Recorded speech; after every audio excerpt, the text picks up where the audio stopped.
behind my back? Every memory of our friendship now felt tainted, and I couldn't help but question every word, every promise we'd ever shared. I felt replaced, my trust shattered. The loneliness was suffocating, and I wondered if I'd ever be able to trust anyone so completely again. It wasn't just about a boy. It was about my best friend choosing him over me. The betrayal cut deeper than I could have imagined, leaving me feeling invisible and unworthy.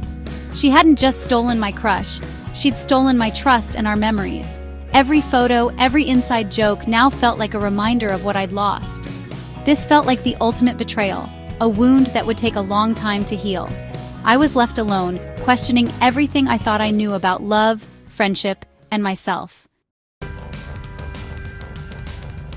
After that day, I pulled away completely. I stopped texting, avoided her, and built a wall of silence.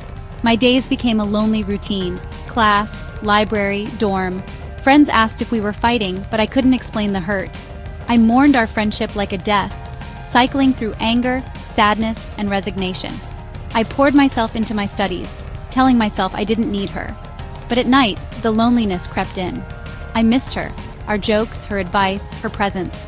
I was building walls to keep the pain out, but I was also trapping myself inside. The friendship felt like a closed chapter. I was completely alone. My birthday was coming and I dreaded it. Chloe, my roommate, dragged me out for dinner. At the restaurant, I walked into a surprise party, Maya and Liam at the center, holding a cake. Maya hugged me, apologizing for the secrecy. She explained, the secret calls and texts were to Liam, planning the party. Every suspicious act was an act of love, not betrayal. Relief and shame washed over me. I'd been so wrong.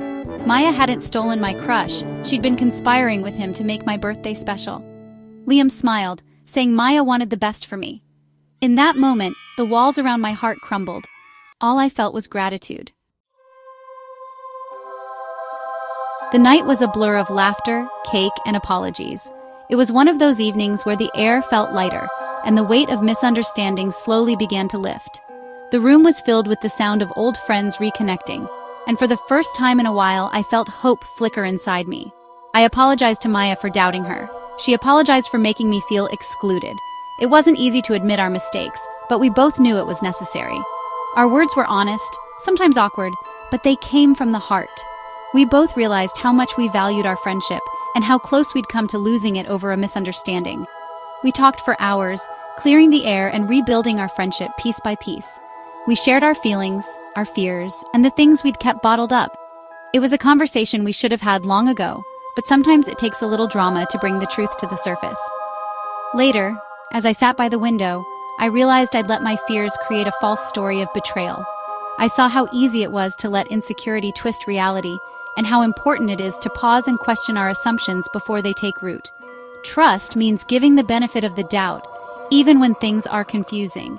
It's about believing in the people you care about, even when your mind tries to convince you otherwise. Trust isn't just a word, it's a choice we make over and over again. I had to forgive Maya and myself. Forgiveness is never easy, but it's the only way to move forward. I realized that holding on to resentment only hurts us in the end. We promised, no more secrets, no more assumptions. We agreed to always talk things out, no matter how uncomfortable it might be. That night, we made a pact to be honest, even when it's hard. Our friendship emerged stronger and more honest. We laughed about our mistakes, grateful for a second chance. It felt like a new beginning, built on trust and understanding. And as for Liam, he asked for my number that night. It was unexpected, but it made me realize that sometimes good things come when you least expect them, especially when you let go of fear. My story had a happy ending, but it's a reminder. Don't let fear fill in the blanks. When we let our worries take over, we risk missing out on real connections and joyful moments. Trust, honesty, and forgiveness can turn even the messiest situations into something beautiful. Have you ever misjudged a friend? Share your story in the comments. Let's talk about it, and maybe help each other learn to trust again.